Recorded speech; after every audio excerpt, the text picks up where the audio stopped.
A lot of my work relates to using innovation as a key driver towards closing the gaps in our sustainable development. That's my key area of work. And one of the key things is that we need to identify, as the public sector is really heterogeneous, the same happens in the private sector.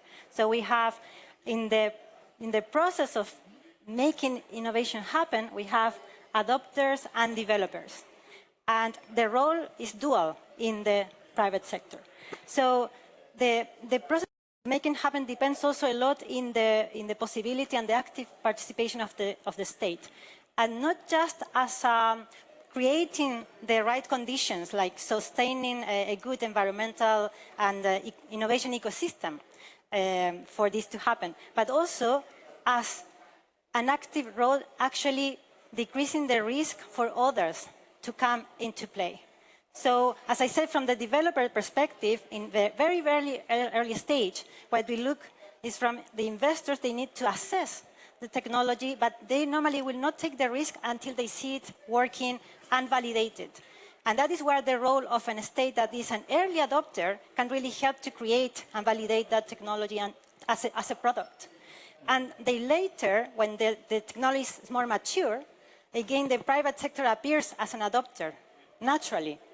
And that is where we need also to create the conditions that we create also specific applications. We were talking about application earlier, and realizing that the innovation asset can be also important for creating more invested asset go.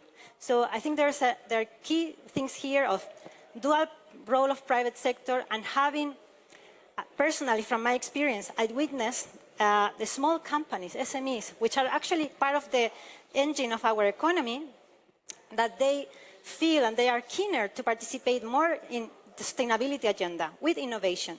But sometimes they feel that the mechanisms that exist, financially speaking, are not recognizing their role and not really acknowledging that they have a distinct way of being treated. And they also have a more inclusive approach in the innovation, taking into account of the communities. So local innovation to create local solutions for local challenges, which are also global, I think is needed, and the investors are looking for that.